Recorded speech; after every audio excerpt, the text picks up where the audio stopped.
오늘은 요한복음의 마무리를 하고자 하는 화요 집필 시간입니다.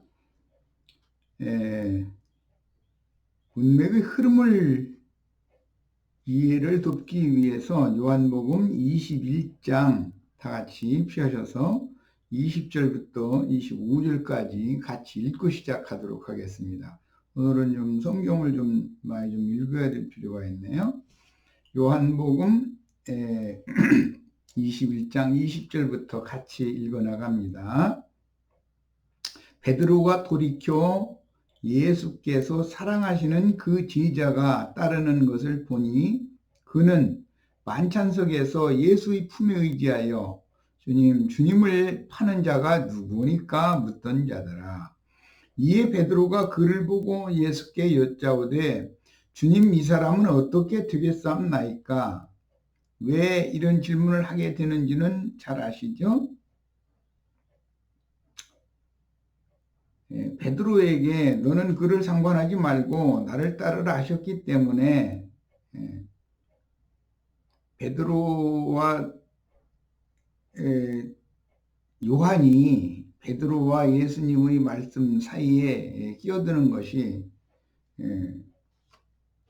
중간에 나왔었고 문맥에서 그래서 요한을 염두에 두고 내가 주님을 따라가는 거야 당연하지만 저는 어떻게 되겠느냐, 왜 그런 왜 그렇게 질문을 할 수밖에 없었다고요?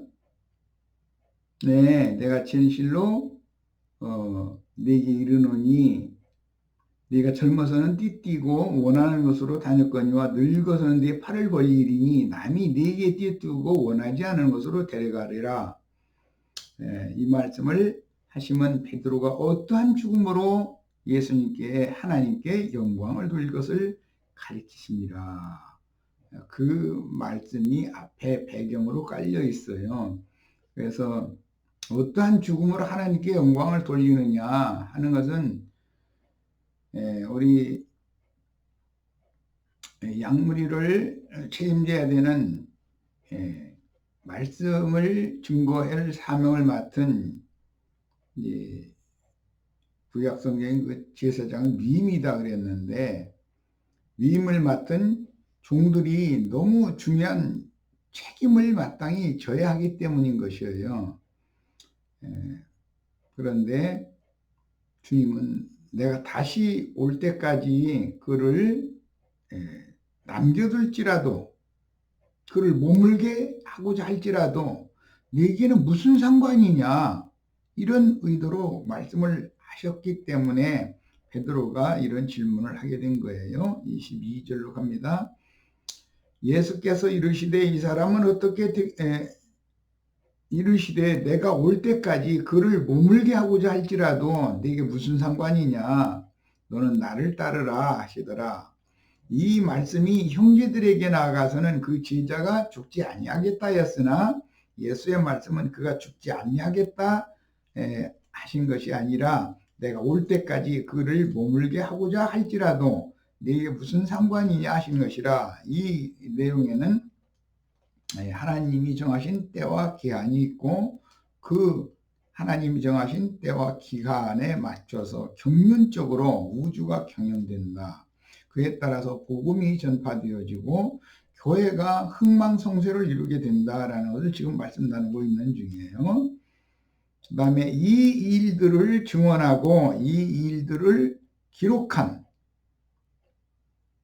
제자가 이 사람이라 우리는 그의 증언이 참된 줄 아노라. 요한복음을 쓴 사도 요한이 이런 예수님과 베드로의 대화에 끼어 있다라는 말이죠.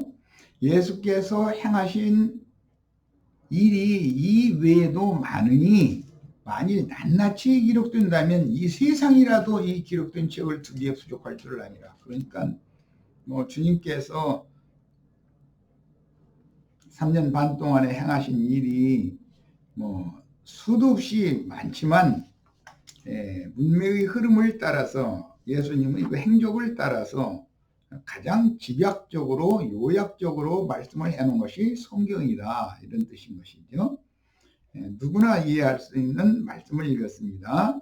이번에는 우리가 지금 지난 시간에 대속의 피를 흘리는 예법에 대해서 율법 말씀을 나누다가 계시록 6장 9절로 11절 사이를 봤는데, 오늘은 이제 계시록으로 피 흘리는 율법에 관하여 계시록 말씀을 이제 마감을 이제 하고자 합니다. 그렇기 때문에 이 시간은 특히 계시록 18장 21절에서 19장 2절까지를 읽겠습니다.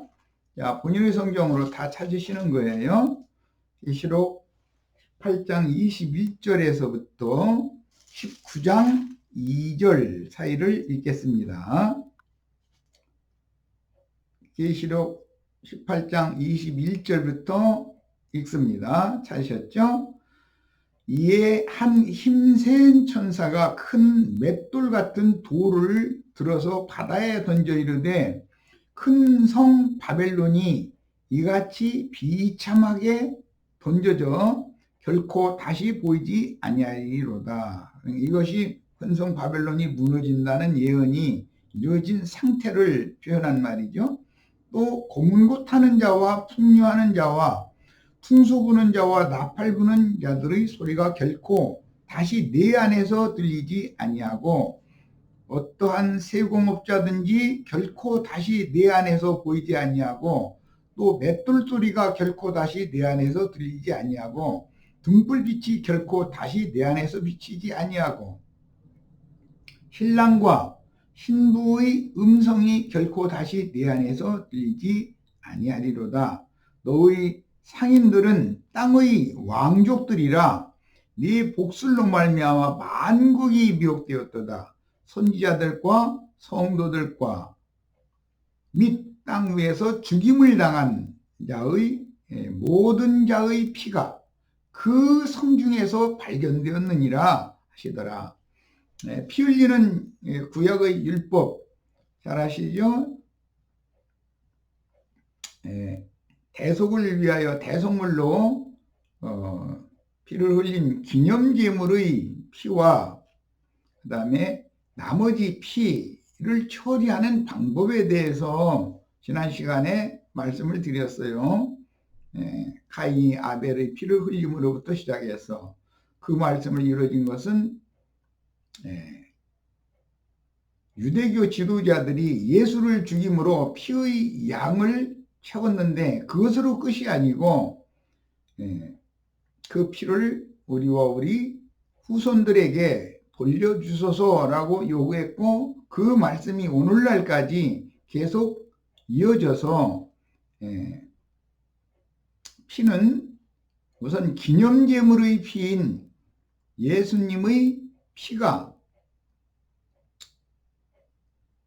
성막 마당 기물인 번제단의 네 뿔과 네 편철로 싼 네 모퉁이 철판에 뿌려지고, 그 다음에 핏그릇을 기념제물의 핏그릇을 들고 안으로 들어갈 때는 물두멍 턱이 있어서 거기에 핏그릇을 놓고, 짐승을 잡을 때 얼굴이나 손 등에 튀긴 피를 맑은 물로 깨끗이 씻고, 그 다음에 성소 휘장의 피를 7번 뿌린 후에 다시 그 피를 금제단에 뿌리고, 그 다음에는 지성소로 가지고 들어가서 속죄소의 좌우편에 뿌리고, 그 다음에 대제사장이 서는 그 자리에 뿌리고 하는 속죄절 줄기의 제사법을 이미 말씀을 드렸었고, 그 기념제물의 피는 그렇게 쓰임이 되지만 숫소를 잡으면 피가 여러 양분이 나오기 때문에 나머지 피는 제단 아래에 남은 피를 전부 쏟는 큰 그릇, 대접이라고 우리 번역에는 번역이 됐는데 핏그릇입니다.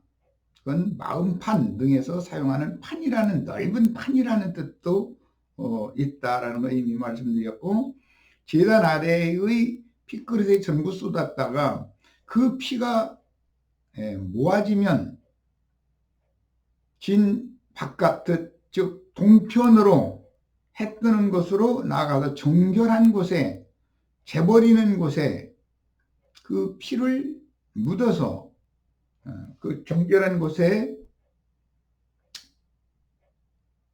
남은 피는 처리하게 된다는 율법 말씀을 우리가 읽었고, 피는 반드시 땅을 더럽히게 되기 때문에 땅속에 묻어야 되는 율법을 실현을 해야 된다라는 것까지 말씀을 읽었습니다.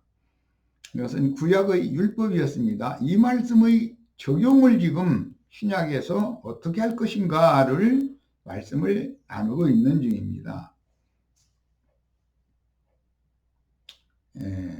계시록 6장 말씀을 읽으면서 하늘 성소의 제단 아래에 뿌려진 피, 그 핏소리가 들릴 때 하늘 성전이 열린다라는 것을 오늘 이어서 이제 말씀을 읽고 그 말씀을 같이 나누도록 할 겁니다. 그러니까 피는 기념제물의 피인 예수 그리스도의 피, 그리스도의 피가 믿는 이들의 마음 그릇과 심령 중심에 뿌려지는 기념제물의 피가 있음과 동시에 주님의 뒤를 따라가야 되는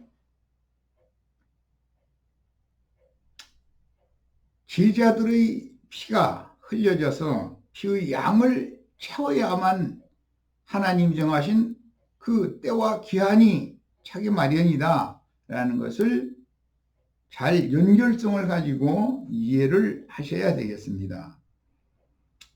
계시록 6장 다시 이제 9절부터 11절을 다시 보겠습니다.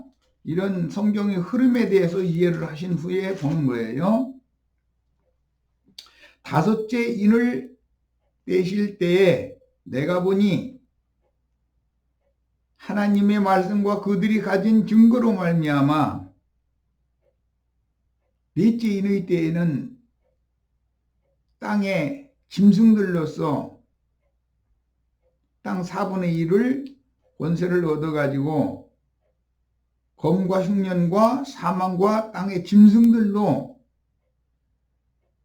죄의 증인들을 죽이는 얘기가 넷째 인 이야기죠. 그리고 다섯째 인이 떼어지면은 그렇게 죽임당한 영혼들이 제단 아래에서, 이것은 기념제물이 아닌 주님의 분부를 받은 증인들의 피가 제단 아래에서 호소를 하는 내용으로 이어지는 거예요. 다섯째 인을 떼실 때에 내가 보니 하나님의 말씀과 그들이 가진 증거로 말미암아 죽임을 당한 혼들이 제단 아래에 있어 큰 소리로 불러 이르되 거룩하고 참되신 대주제여 땅에 거하는 자들을 심판하여. 그들은 하늘에 거하는 자들이 아니고 바다에 거하는 자들이 아니고 땅에 거하는 자들입니다. 땅에 거하는 자들은 육으로 하나님을 믿는 사람들, 자칭 유대인의 회에 속한 기독교인들을 상징하는 말이에요. 우리 피를 갚아주지 아니하시기를 어느 때까지 하려 하시나이까. 여기 우리는 짐승들에게 죽임당한 자들이에요. 증인들이죠. 하니 각각 그들에게 흰 두루마기를 주시며 이르시되 아직 잠시 동안 쉬되 그들의 동무종들과 형제들도 자기처럼 죽임을 당하여 그 수가 차기까지 하라 하시더라.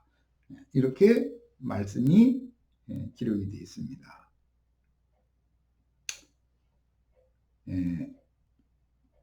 결국은 증인들, 순교자들의 수가 채워지는 것이 하나님이 정한 때와 기한을 실현하는 것과 관계된다라는 것을 쉽게 이해하고 해석해낼 수가 있는 문맥까지 읽었습니다.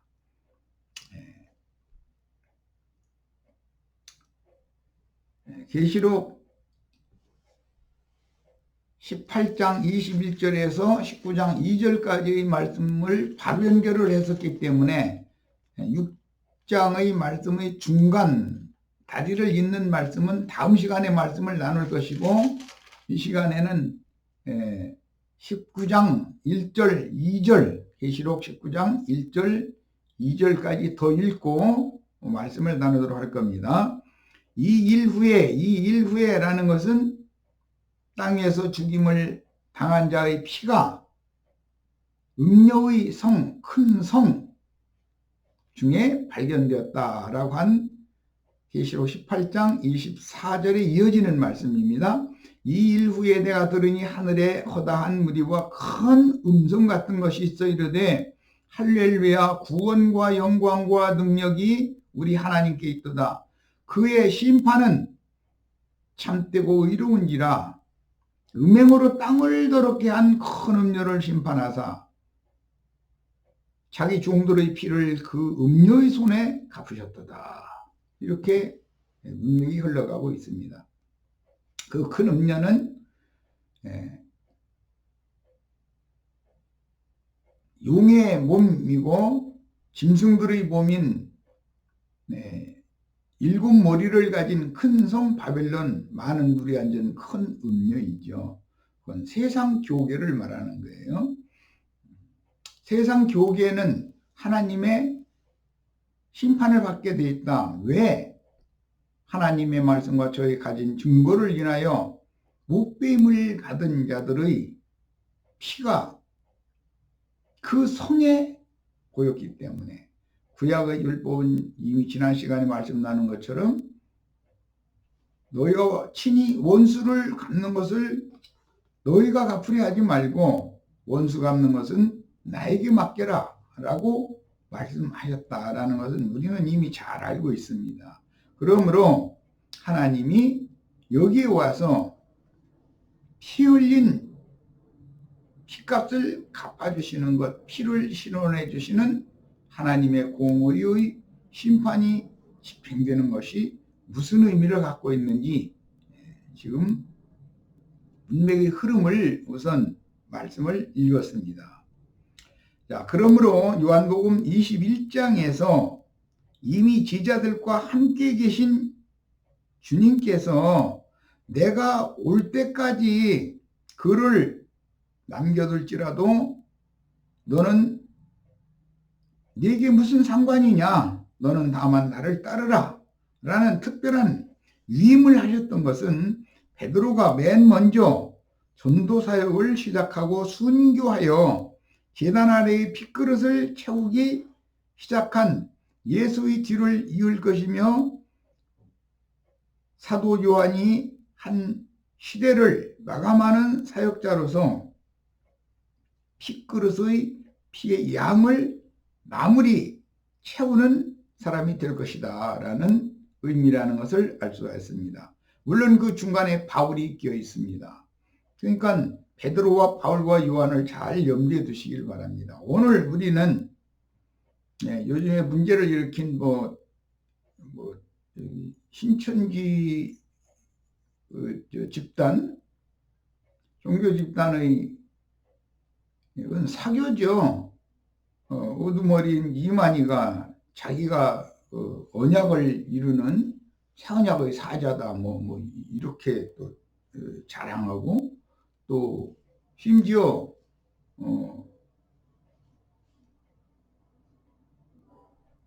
2만 14는 새 언약을 맺은 집단이다. 이제 이런 표현까지 하는데, 새 언약은 잘 아시는 것처럼 요한복음 13장에서 맺었던 것과 같이 세상에 있는 자기 사람들을 사랑하시되 끝까지 사랑하신 제자들과 맺는 것입니다. 그것은 기본적으로 온몸을 목욕을 하는 가르침을 받고, 그 다음에 발을 씻음을 받은 후에 주님과 한 상에 둘러앉아서 계약 체결을 하는 겁니다. 이것은 충성서약인 것이에요. 그러면 그 충성서약이라는 것이 의미가 오늘 우리가 읽은 예수님이 먼저 기념제물로 대속제물의 피를 흘리기 시작하면 그 뒤를 이어서 제단 아래에서 호소하는 자들의 피의 양을 채울 자들이 뒤따르게 된다라는 것을 의미하는 뜻인 것을 우리 형제 자매님들이 충분히 이해했을 줄로 믿습니다. 그래서 이런 비밀스러운 의미를 잘 이해를 해야만, 즉 증인, 순교자들의 수가 차야만 하나님이 정하신 때와 기한이 마감이 되어지고 새 시대로 연결이 되는 것이다 라는 우주 경영의 원리, 하나님의 큰 뜻이 이루어지는 것은 하나님의 경륜이 이루어지는 것이지 나의 어떤 큰 포부, 큰 뜻이 이루어지는 것이 아니다. 나의 구원만을 관심하고 하나님과 나와의 관계만을 관심 갖는 건 흔히 속생명파라고 그러는데, 이것은 로마교의 예를 들었습니다. 그 거세한 추기경 이야기까지 했었었는데, 얼마나 혈기와 육체의 각색 종족들이 그를 괴롭혔으면 그 거세하면은 여자 생각이 나지 않을 것이다 라는 생각을 가지고 아마 그렇게 했겠죠. 그런데 자기 수하에서 수중을 들던 수녀들이 여자들로 보이더라는 거잖아요. 그날부터. 그러니까 육신으로 행위로 범죄를 하지 않아도 그 마음에 범죄를 더할 수가 있다는 것을 나중에야 깨달아 가지고 역사에 그 거세한 추기경이 그런 것을 증거를 했잖아요. 사람의 노력으로 구원받는 게 아니라는 건 증명이 된 거죠. 다 하나님의 은혜가 있어야 되는 겁니다. 자, 천국과 복음을 위하여 그렇게 길들임을 받은 지자들은 각각 자기 세대에 위임하여 보내심을 받아 그 사역을 지혜롭고도 충성스럽게 수행하다가 음부의 낙원으로 데려가심을 받고 쉬다가 첫째 부활로 그리스도의 심판 때를 지나서 금갈대 청량을 통과한다 이렇게 표현되죠. 위에 있는 예루살렘으로 승천을 하나 영원하신 그리스도는 모든 세대에 보내심을 받은 수많은 증인들을 통해서 오직 하나님의 큰 뜻, 하나님의 경륜을 이루신다. 요한복음 21장 21절로 23절의 본문에서 주님은 분명히 현재적으로 제자들과 함께 계신 중인데 베드로에게 너는 나를 따르라고 분부하신 후에 내가 올 때까지 글을 남겨둘지라도, 즉 이 책에 기록한 성경을 쓴 사도 요한을 남겨둘지라도 너는 상관 말고 나를 따르라고 하셨으니, 현재 제자들과 함께 해주셔서 베드로에게 말씀하시는 주님과 앞으로 오실 주님은 각각 다른 주님이겠는가? 그렇지 않죠. 제자들의 지금 심령과 마음에 살아계실 뿐 아니라 제자들의 인생사에 생계를 책임지고 삶을 책임지실 뿐 아니라 시공을 초월해서 모든 세대 가운데 산자들과 함께 하시면서 오직 하나님의 큰 뜻인 하나님의 작정하신 때와 기한에 맞춰서 때를 따라서 양식을 나눠줄 종들을 보내게 마련이고 하나님의 정하신 때와 기한을 이루어 가시기 마련이다. 그러니까 지난번에 증거했던 것처럼 우리의 삶은 옛사람인 나, 육신에 있는 혼, 이 사람은 예수와 함께 십자가에 못 박혔고 이제 사는 나, 영에 있는 혼이에요. 이 사람은 새 사람이라고 그래요.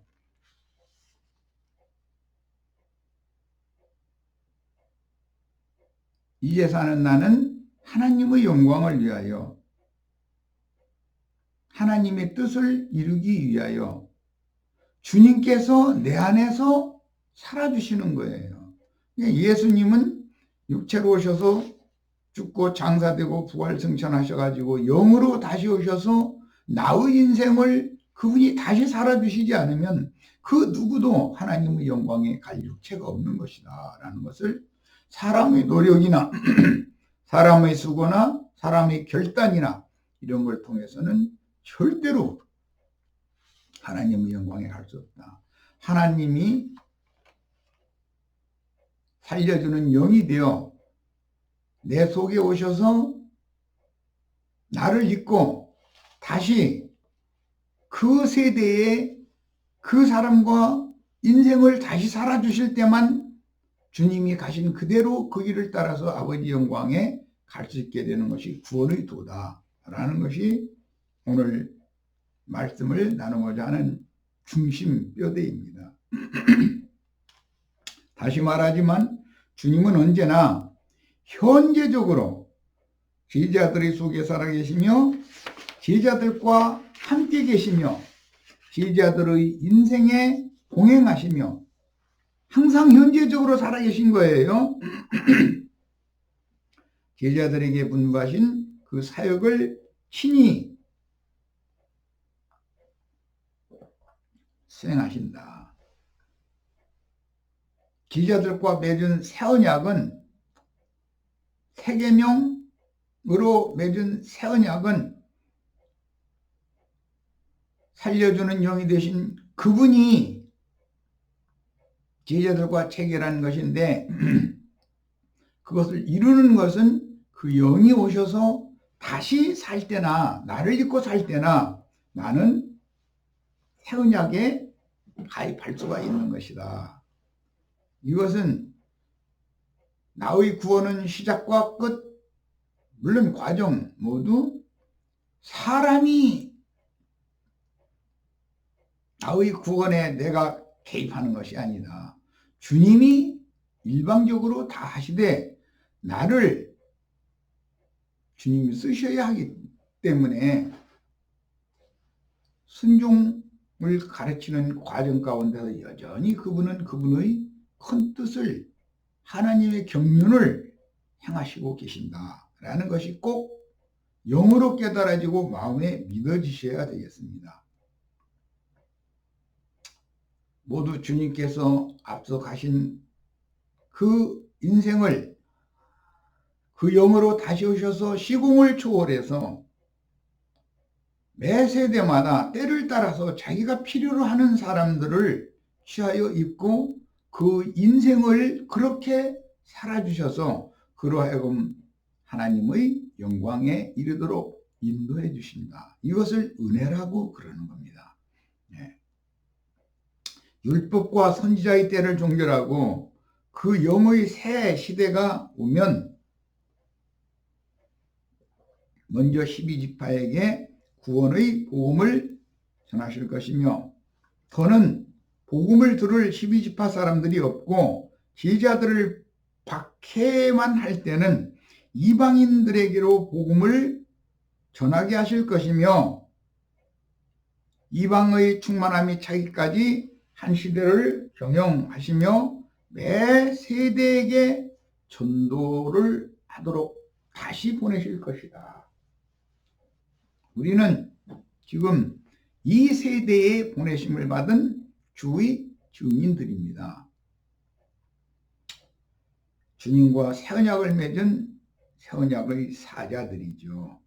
시공을 초월하는 주님에게는 항상 살아있는 자들이 하나님이 되시므로 오늘 우리가 충성스럽게 그 사역을 수행하다가 생애가 다하면 음부의 낙원으로 데려가서 쉬게 해주실 것이며, 오는 그 부활의 때에는 첫째 부활로 일어날 자들과 크고신 보좌의 심판대 앞으로 부활시킬 자들을 그리스도의 심판대에서 정확하게 판단하실 것입니다. 이것은 각 사람이 주님 앞에 여하에 순종한 결과의 공력이 나타나는 때입니다. 사람은 주님의 인도에 순종하는 것뿐인 것이지 사람이 자기의 구원에 무엇을 추구하거나 첨가하는 것이 아닙니다. 그러니까 사람은 뭘 배워야 되느냐? 순종을 배우는 거예요. 주님은 인도하시는 분이고 우리는 인도에 순종하는 걸 배우는 겁니다. 주님의 말씀에 내가 다시 올 때까지 라는 표현은 때와 기한을 정하신 대로 우주를 경영하실 것이라는 예언인데, 이 말은 하나님의 경륜을 행하실 것이다 그런 말이에요. 가장 중요한 것은 하나님의 큰 뜻이 이루어지는 것, 하나님의 경륜이 이루어지는 것이 중요한 것이지 내가 무슨 신령한 사람이 되고 안 되고 될 수도 없는 거예요. 그거는 이미 말씀드렸어요. 그런 것을 일러서 속생명파락으로 종교인이라고 그래요. 이것은 간견 뱀에게 속는 것이죠. 이 요한 복음의 말씀이 맞춰지면 이제 계시록으로 들어가기 위해서 요한 1, 2, 3서를 한두 시간 말씀을 이제 간략하게 나눌 건데, 그 영지주의자들이 있죠. 주님 말씀하시는 것은 마태복음 13장 용어로는 가라지들이에요. 악한 자의 아들들이에요. 이 사람들이 뭐 나쁜 걸 가르치는 것이 아니다라는 거예요. 너무 선한 거, 너무 그럴싸해 보여요. 그런데 사람을 구원할 수 있다 없다? 절대 구원할 수 없다. 구원자는 오직 예수 그리스도 그분의 이름 외에 하나의 구원할 만한 다른 이름을 주신 일이 없다라는 것이 꼭 믿어지셔야 됩니다. 이만희 이름으로, 이연내의 이름으로, 이상하게 이게 대구 청도 뭐 그쪽 지역 사람들 그 말도 안 되는 소리예요. 천하에 구원 얻을 만한 이름은 오직 한 분 예수 그리스도의 이름으로 구원을 받는 거예요. 나도관이라는 사람의 이름으로 구원받는 것도 아니에요.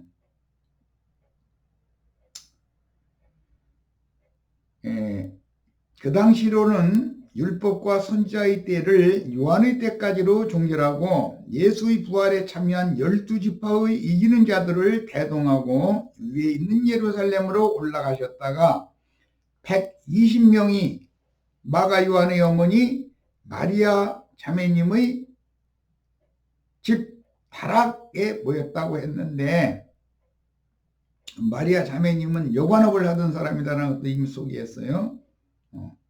120명의 성도가 한자리에 모일 수 있는 아주 큰 홀을 가지고 있는 집이었죠. 그게 예루살렘 교회예요. 그런데 예루살렘 교회는 예루살렘의 로마로 말미암아 통금령이 내려짐으로 말미암아서 유야무야 없어지게 됐고, 베드로는 로마로 가서 로마에 교회를 세웠고, 뒤따라서 바울을 보내가지고 베드로의 순교한 자리에 바울이 사역을 하게 했다라는 것까지 이미 말씀을 드렸어요. 예루살렘 교회에 불꽃 천사들이 된 부활의 아들들과 함께 재림하심으로 오순절을 이루실 것입니다. 그러니까 부활의 날 저녁에 오셨던 건 초실절을 이룬 것이고, 능력의 영으로 불꽃 천사들과 함께, 즉 온전케 된 의인의 영들과 함께 재림하셔서 각 사람의 머리 위에 불의 혀 같은 것으로 임재했던 그 오순절 사건이라고 하는 것은 초실절 뒤로 50일째 되던 날에 임하게 될 것이고 되었고, 또 반복해서 절기가 실현될 것이다 라는 건 여러 번 말씀을 나눴어요. 인마진 이스라엘 12지파에게도 오순절이 그런 방법으로 임하는 것이죠. 이때 주님의 마태복음 말씀에 의하면 모든 민족을 내 앞에 불러 모은다 그랬는데, 불신자들 이런 자들 모으는 얘기가 사실 아닙니다. 모으는 것은 주 앞에 모이는 것은 여러 가지가 있지만 그들이 주님의 말씀을 상고하던 자들이고 믿는 자들이고 이스라엘 12지파를 대표하는 자들의 모임을 의미하는 거였다라는 걸 이해하셔야 됩니다. 항상 어떤 모임이 있으면 120명이 모이면 12사도는 그 120명의 대표가 되는 것입니다. 교회로 몇 명이 모여도 인도의 직분을 받은 몇몇 형제들은 그 교회의 기둥들인 것이기 때문에 그건 대표자들인 것이죠. 성경이라는 건 늘 대표성을 갖고 말한다. 모든 민족을 인자 앞에 모으고 나서 오른편 양과 왼편 염소를 나누는 일을 한다 그랬는데, 이것은 입맞은 이스라엘 12지파가 나가서 해야 될 일인 것입니다. 자, 곁다리를 말씀드렸네. 마찬가지로 교회 시대의 종결과 오는 새 세상의 재림을 일단락지키기 위해서 나타내실 때도 동일한 방법으로 절기율법을 실현할 것이니, 신앙을 회복하게 될 인마진 이스라엘 12지파의 사역으로 세우게 될 오는 세상의 어린 양의 장막, 땅의 장막이라고 그러죠. 새 땅의 장막인 마곡 백성들의 모임 중에 우편 양들이 되는 거예요. 어린 양의 장막에 부활의 아들, 하나님의 아들인 불꽃 천사들을 대동하고 똑같이 오순절을 재현하여 재림할 것인데, 12지파와 우편 양들에게 영광과 찬송을 받으실 것이니 우리 형제 자매님들은 주님과 함께 재림에 동참할 구름 수레가 되는 꿈을 이 시간에 다 같이 이상을 계시로 함께 받아야 되겠습니다. 우리 형제 자매님들은 인마진 12지파들을 위해서, 오순절의 재현을 위해서 하나님의 성인 신부 성에 들어갔다가 그 성이 내려올 때 그 성과 함께 주님을 모시고 오는 세상에 함께 내려와서 주님의 왕국을 실현시켜야 되는 거예요. 우리는 메시아의 왕국을 세우는 중추적인 일을 담당을 다 하셔야 됩니다. 그래야만 큰 포부를 가졌던 베드로와 그 사도들이 주님의 나라가 이루어지면 좌우편에 앉아서 이스라엘 12지파를 심판하는 권세를 행하고 그 천년의 차기까지 왕노릇하는 그런 장자의 권리를 행하게 될 것이기 때문입니다. 육신적으로 제자들은 메시아의 나라를 기다렸지만 실제 메시아의 나라는 이렇게 이루어지는 것입니다. 지금 나눈 말씀을 잘 마음에 담아두시기를 바라요. 우리 형제 자매님들은 메시아의 나라가 어떻게 오는 세상에 이루어지며 오는 세상에서 하늘이 준비해 주신 기업을 상속받아서 그 천년의 차이까지 그리스도로 더불어 제사장이 되어 천년 동안 왕노릇하게 되는 권위를 받게 되는지, 구약의 장자권의 변동이 어떻게 실현이 되는지 꼭 이상과 계시가 열리기를 바랍니다. 그 영이 되어 제자들에게 다시 오신 주님께서는 하늘에 속한 거룩한 미임을 매 세대의 제자들에게 하셨으며 오늘은 우리에게 이런 말씀을 임하고 계십니다. 하나님의 나팔과 천사장의 호령이라는 것이 어떻게 할례받은 귀에 들리고 영의 빛을 발하여 마음에 믿어지게 되며 그 믿음은 하나님과의 약속이기 때문에 하나님과 맺은 약속을 어떻게 이루게 될 것인지까지를 지금 말씀을 드렸습니다. 우리는 그 사역을 수행할 증인들이 되어 전도로 얻은 양들이 그리스도의 몸인 교회로 회복되어지는 거예요.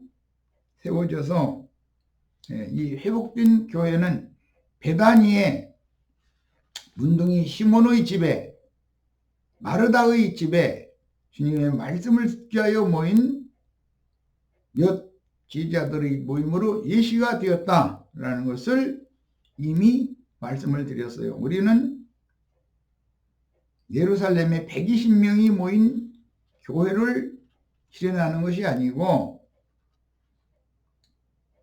인맞은 12지파의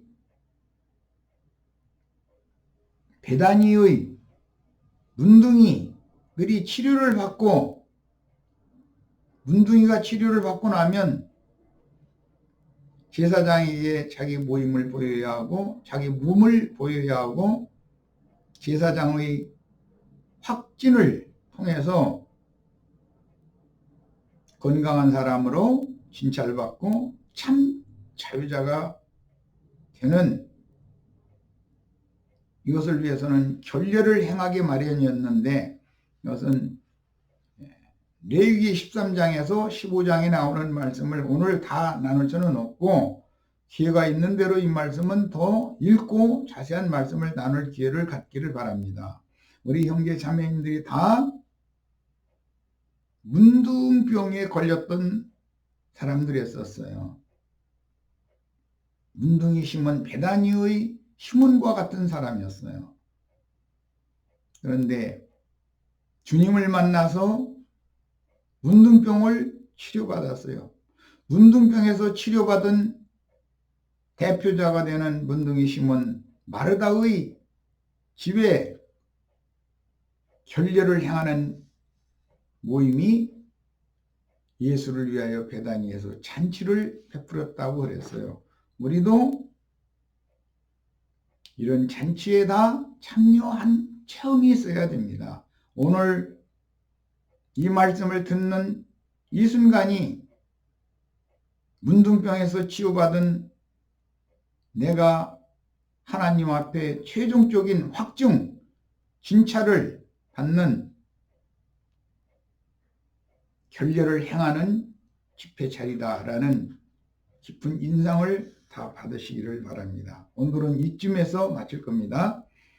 그래서 그 사역을 수행할 증인들이 되어 전도로 얻은 양들이 그리스도의 몸인 교회로 세워져서 하나님의 집과 하나님의 왕국으로 나타낼 때까지 증인들은 충성을 다하여 주님의 양들을 모이고 양떼를 치므로 주님의 목적인 새 일을 성취하기 위해서 죽도록 충성해야 합니다. 우리 형제 자매님들은 오늘 이 시간에 하나님의 나팔과 천사장의 호령 소리가 천지에 진동하고 땅이 울리고 지진이 나고 하늘을 향한 창이 열리는 축복이 이만한 시간이 되기를 바랍니다. 요한복음 20장에서 살려주는 영이 되어 제자들에게 다시 오신 주님께 새로운 호흡, 새 생명인 성령의 내시임을 받고 주님이 시작하신 하나님의 새 일을 수행하여 하늘에서 이룬 아버지의 뜻을 역사상에 실현하도록 그 사역을 위임받은 증인들은 하나님의 왕국의 전권 대사로서 하늘과 땅의 모든 권위를 가지고 이미 그 영으로 재림하여 나와 함께 사시는 힘센 천사에 의해 많은 백성과 나라와 방언과 임금에게 말씀을 맡아서 다시 보내심을 받았습니다. 그러므로 귀신들을 제어하며 전괄의 쏘는 권세를 능히 감당하도록 내성을 길러서 무슨 독을 마실지라도 지배를 받지 말고 도리어 강건해져야 되겠고, 심령이 강건하고 마음이 담대해지므로 처음부터 거짓말로 살인하는 독사 새끼들과 강한 영으로 접전하여 그들을 도륙내고 그들이 사로잡은 불쌍한 양들을 이리와 사자의 입에서 건져내어 그리스도의 것으로 드리는 복음의 제사장 사명을 충성스럽게 수행하다가 순교자로 데려감을 받게 해주시기를 함께 기도해야 되겠습니다. 첫 시간 여기까지서 마칩니다.